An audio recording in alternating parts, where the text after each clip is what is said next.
big 25-yard catch that set up the early score, and then the team showed a lot of confidence in you going to you on the big fourth down play. Just kind of talk about your performance, how you felt about it, and had to feel good to do that on the big stage like that.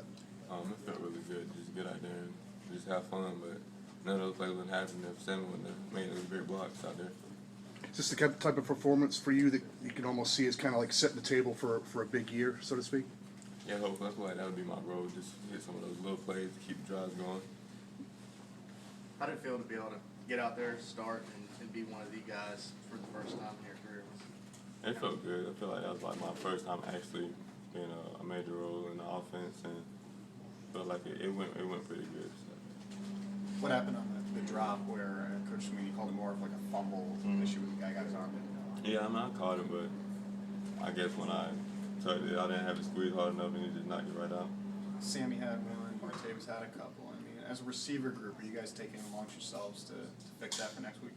Yeah, definitely. We feel like we can improve on that. We can fix those drops easily. So we had a great camp, but we were on the days with no drops, but we'll fix that. Are those the kinds of things that can get into a guy's head if you let it and it begins to affect you down the road? It can affect receivers, but as a receiver, you drop the ball, you gotta have a short memory.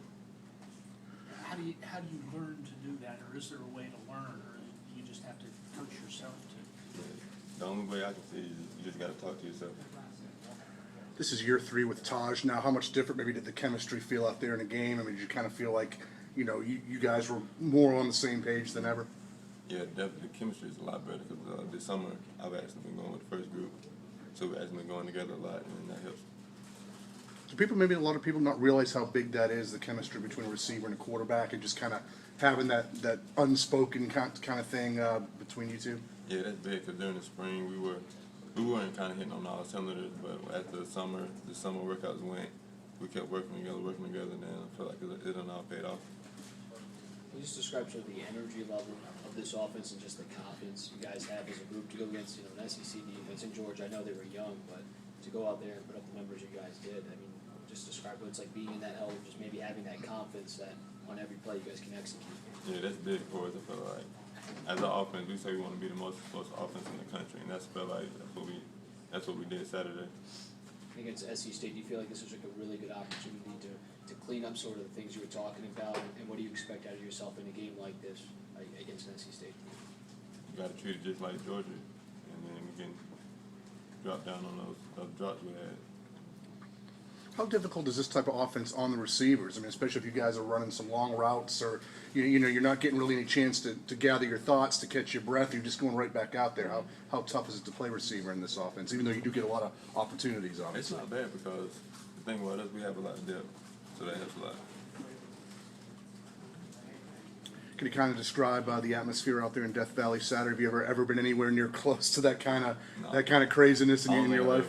Nothing close to that. I mean, but like Florida State might be close to that, but I don't think nothing's close to Georgia.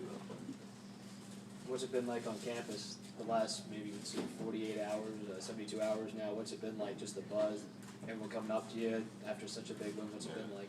It's crazy. I had a guy sit on me earlier in the day on the bus. I don't think he recognized me, and then I didn't get home till like 3 on Saturday because of all the traffic. Just going through that experience. Yeah, I think everybody else got home late, but just going through that sort of buzz and excitement, how do you sort of stay level-headed knowing just now the hype surrounding this program probably jumps up to another notch considering you guys moved up to number 4 in the AP ranking, and considering what you just did, the expectations now have to be sky high for this program. Yeah, definitely. After that game, I just feel like so much better. I feel like I can do so much better on the field. Playing in that game built my confidence a lot. How much do you anticipate getting a chance to make some really big plays? Martavis, as you've had more catches than Martavis over your career, but he's averaging about 30 yards a catch. He's had some real long ones. You haven't really yet kind of had that consistent, chance to really get downfield and make those big plays downfield that we all know you have the ability to do. I mean, it'll come as time passes. I'm not really worried about that right now. Well, maybe just a thought on having all the Dorman guys. Everybody's contributing now. Obviously, you, Adam, and Brandon have been contributing for a while now, but Stefano got into the game for about 15 snaps the other day, and Sebeski. It's kind of a nice thing you guys have now with the Dorman pipeline going on. Yeah, I love it. Hopefully we can get some more here. I like to see them Dorman boys out there.